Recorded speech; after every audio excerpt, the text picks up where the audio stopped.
The park was bathed in the soft golden light of late afternoon, its usual serenity punctuated by the laughter of children and the rustling of leaves in the gentle breeze.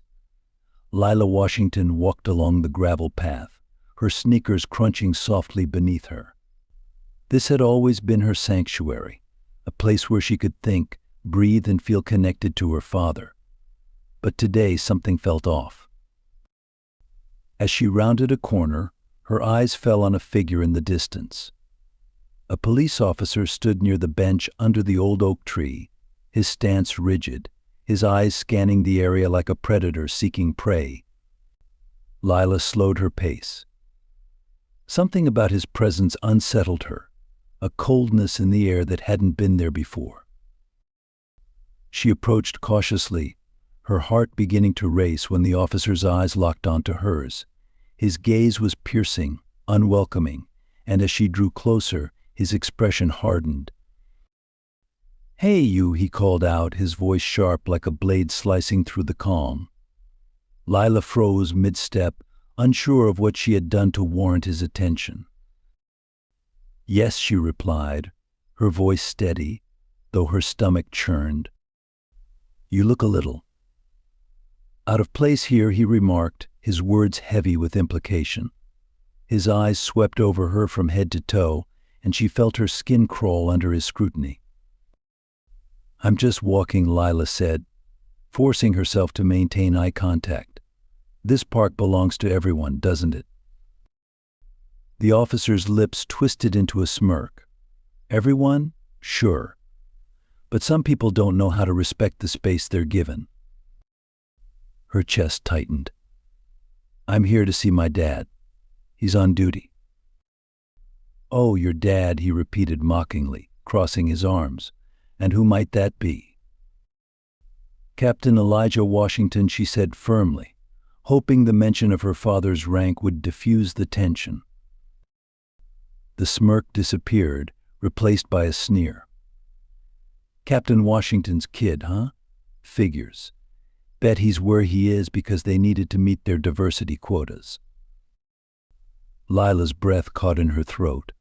The insult cut deep, but she refused to let him see her falter.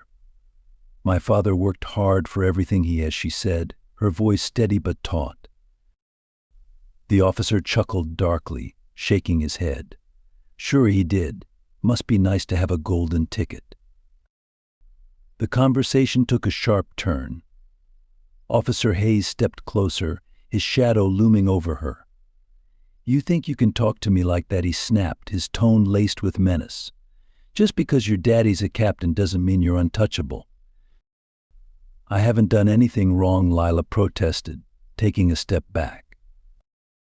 "Oh, you haven't?" His voice grew louder, drawing the attention of a few onlookers who quickly averted their eyes. "Disrespecting authority is wrong." "I wasn't quiet," he barked, cutting her off. He reached for his utility belt and pulled out a canister of pepper spray. Lila's eyes widened in disbelief. "Wait," she cried, holding up her hands. "I didn't Before she could finish, the spray hit her face. The burning was instantaneous, blinding her as she stumbled backward, clutching her eyes. The pain was searing, like acid tearing through her skin and lungs. Through her cries, she heard his mocking voice.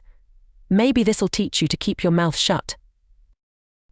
Nearby, Officer Cooper stood still, his arms crossed. His face remained impassive, his silence complicit. He didn't move, didn't stop it. Lila fell to her knees, gasping for air as the acrid sting of pepper spray choked her. Tears streamed down her cheeks, mixing with the fiery substance that burned her eyes. She was alone, vulnerable, and powerless. "Disrespect authority again, and next time it'll be worse," Hayes spat, his voice a cold warning. Lila's thoughts raced. She prayed silently for her father, for anyone, to come and save her from this nightmare. The air in the park felt thick with tension as Captain Elijah Washington strode towards the scene. His uniform, a a symbol of authority and dedication, seemed almost out of place against the raw fury burning in his chest. Ahead, his daughter Lila knelt on the ground, her face flushed red and swollen from the pepper spray, tears streaming down her cheeks as she gasped for air. Officer Derek Hayes stood a few feet away, arms crossed and a smirk playing on his lips, exuding a smug sense of invincibility. Officer Hayes, Elijah's voice boomed, carrying a weight that silenced the murmur of onlookers who had begun to gather. His authoritative tone masked the anguish threatening to break through. What is the meaning of this? Hayes didn't flinch. Instead, he took a step closer, his grin widening as if savoring the moment. "Captain Washington," he drawled mockingly, "didn't think you'd get here so fast. Just dealing with a little disciplinary issue." Elijah's jaw tightened as he glanced at his daughter, who clutched at her arm, her small frame trembling. "You call this discipline," he said, his voice dropping an octave, ice-lacing every word. "This is an abuse of power. She's a child, my child." Hayes raised an eyebrow, his tone dripping with condescension. "Overreacting because it's family, huh? Isn't that just typical?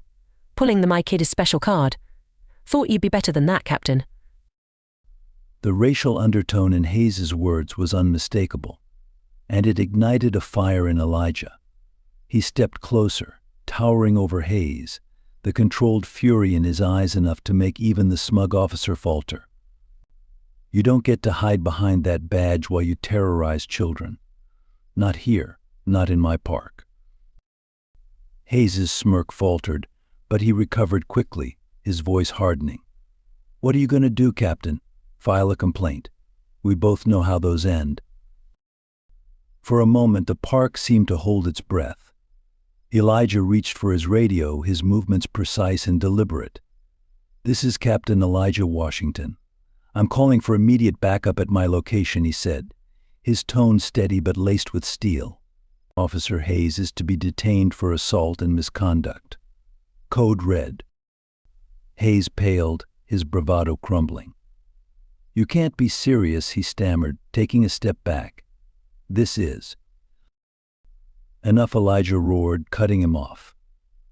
"You think you're untouchable. Not today."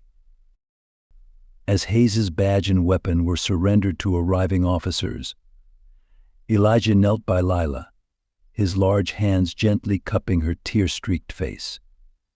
"I'm here, baby," he whispered, his voice trembling. "It's over." News of the assault spread like wildfire, igniting a wave of outrage across the city. By the next morning, hundreds of people had gathered outside the police precinct, their voices blending into a chorus of anger and solidarity. Signs painted with bold letters proclaimed, "Justice for Lila and end police abuse." The protest wasn't just a black movement, it was a coalition. Latino families carried pictures of their own children who had suffered under similar profiling. Asian American activists spoke of quiet humiliation at traffic stops and unjust detainments. The stories poured out, each one adding fuel to the growing fire. At the center of it all was Mayor Rosa Valdez. Her Latina heritage made her a symbol of hope for many, but now it placed her under intense scrutiny.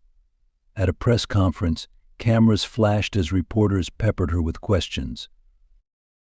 "Mayor Valdez, how do you respond to accusations that your administration has failed to address systemic racism within the police department?"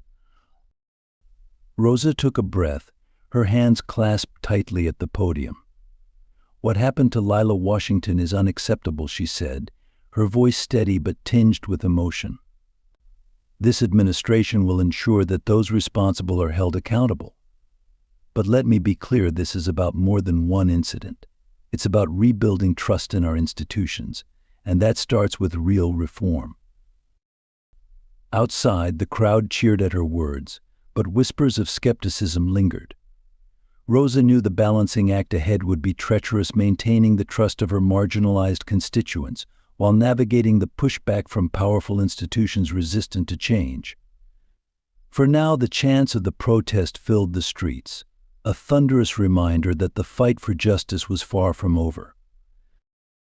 The heat of the midday sun bore down on the swelling crowd gathered for the protest. Signs waved in the air, their bold letters demanding justice for Lila and end police violence. Among the throng, Lila and Captain Elijah Washington stood near the center, surrounded by a mix of community members and reporters. "Excuse me," came a hesitant voice.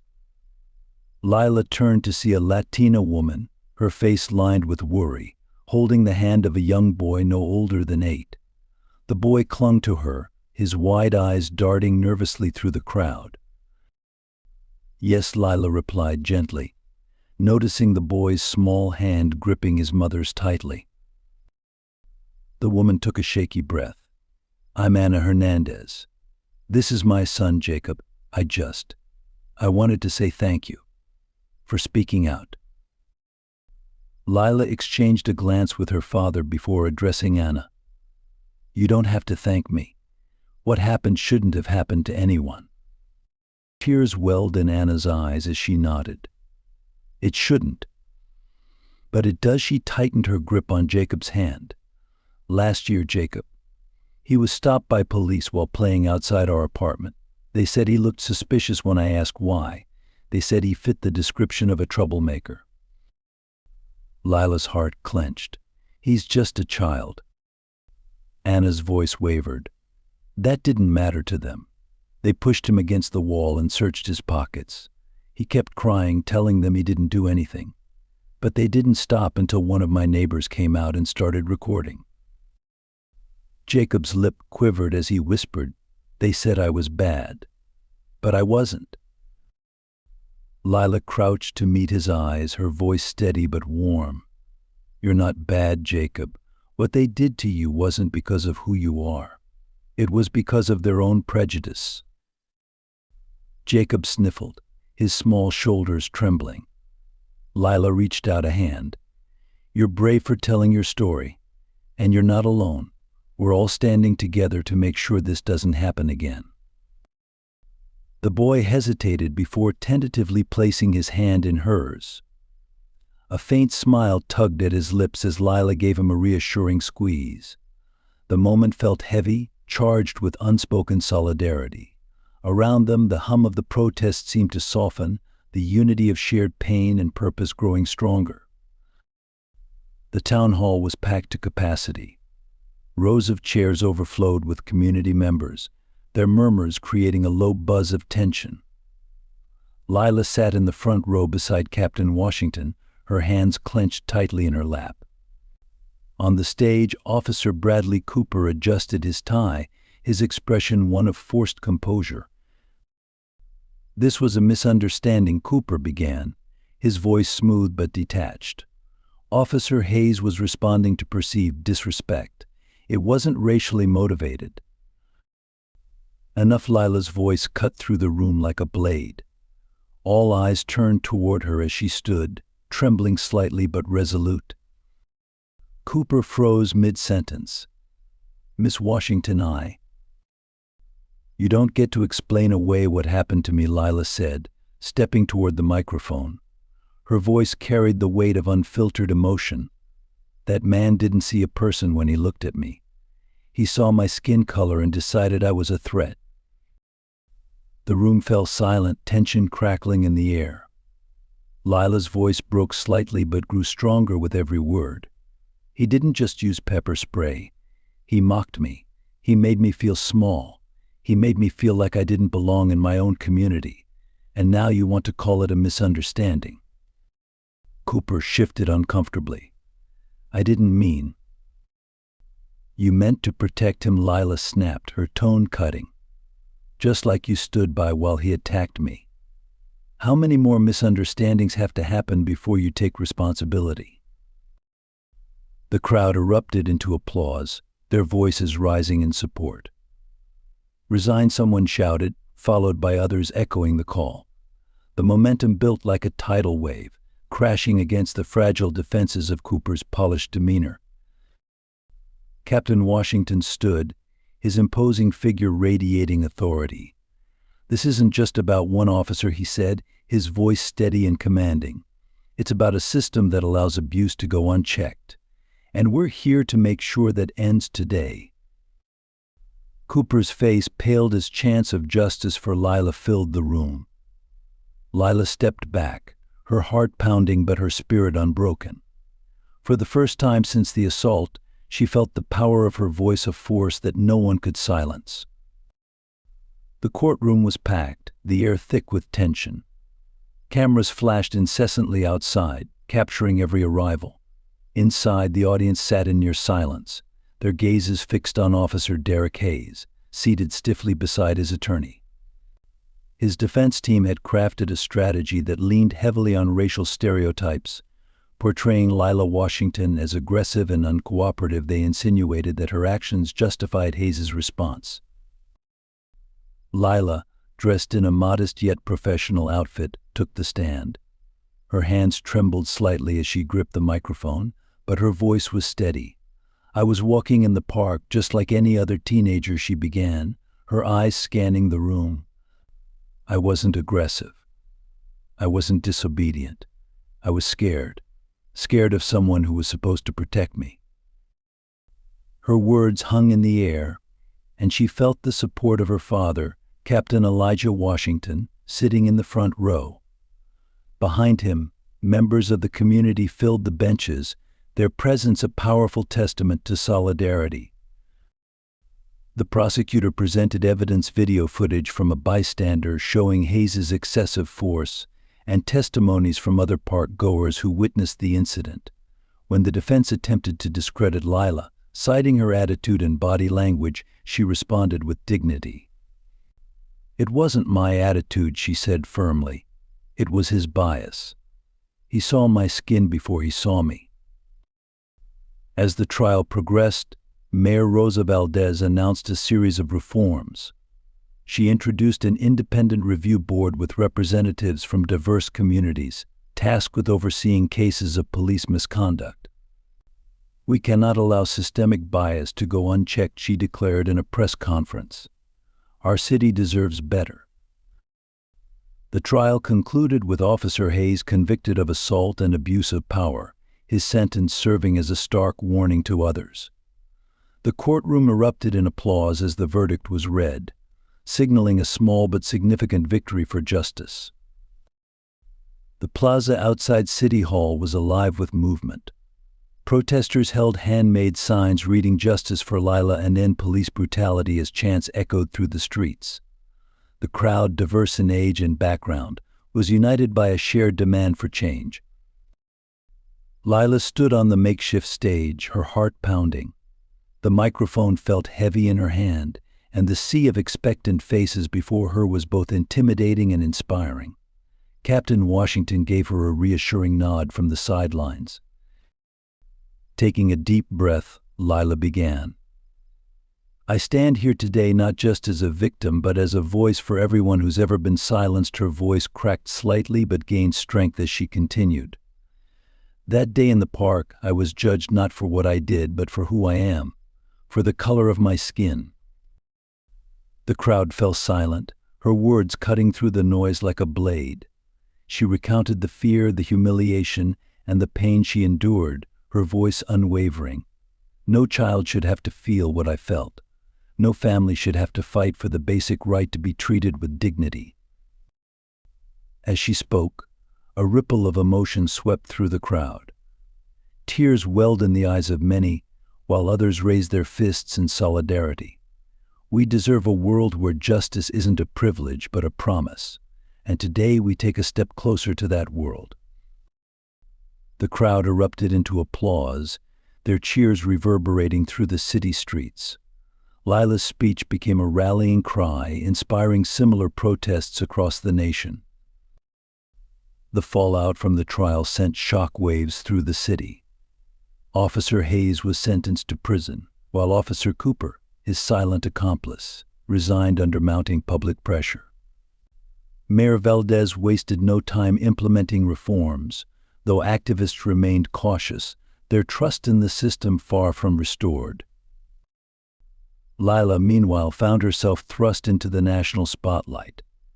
Invitations to speak poured in from schools, universities, and advocacy organizations. Though the memories of that day in the park still haunted her, she channeled her pain into purpose.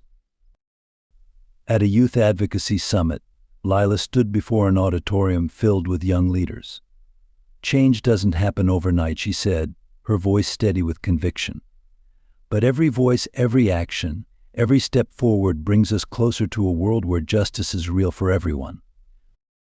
She joined forces with other racial justice organizations, pushing for national policies to combat police misconduct.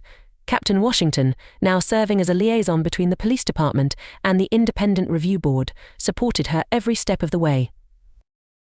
Months later, during a community event, a young black girl approached Lila.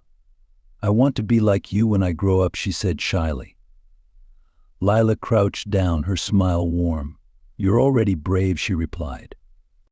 "And one day you'll be the one inspiring others." As Lila watched the girl walk away, she felt a deep sense of hope. The scars of her past remained, but they no longer defined her.